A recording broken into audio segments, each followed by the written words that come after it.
Please like this video, subscribe to the channel, and hit that notification bell so you never miss out on video uploads, breaking news, or when we go live.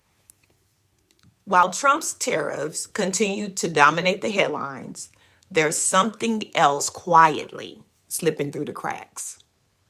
The passing of the SAVE Act. The act mandates that individuals must provide proof of citizenship to register to vote in federal elections, which might seem like a common sense move to ensure election integrity. However, the reality is that it creates significant barriers for many eligible voters, particularly women. For those who've changed their names due to marriage or divorce, their voter registration documents might not match their official identification, like a birth certificate or a passport.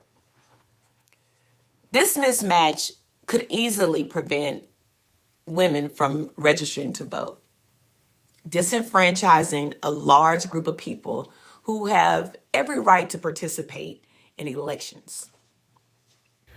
The SAVE Act claims to prevent non-citizens from voting in federal elections. And at first glance, that may seem logical, if not for the fact that it is already illegal and has been for decades. Why are we debating a bill that addresses a non-existent problem while hardworking American families are struggling with rising costs and economic insecurity? Roughly 69 million women, about 25% of eligible voters in our country, have IDs that do not match their birth certificates, usually because they changed their name once they got married. Under this bill, if they don't have a passport, and half of Americans don't, they wouldn't be able to register to vote. Tens of millions of women, the backbone of our families and our communities, stripped of their right to vote simply because they got married. No amount of documentation, no social security card, no marriage license, no previous voter registration will satisfy the requirements of this bill unless she possesses an updated passport or a birth certificate that matches her current name. It is an outrageous attack on the rights of women across our country.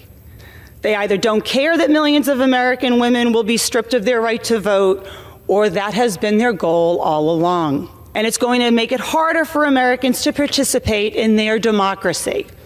And it appears to be the latest in a long series of tactics like polling place closures and gerrymandering designed to silence voters that Republican politicians don't think they can win.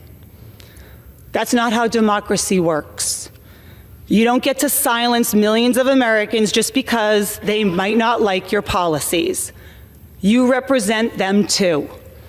So I urge my colleagues to reject this dangerous legislation and protect the rights of every eligible voter in the country, because our democracy is strongest when every voice is heard and every vote is counted.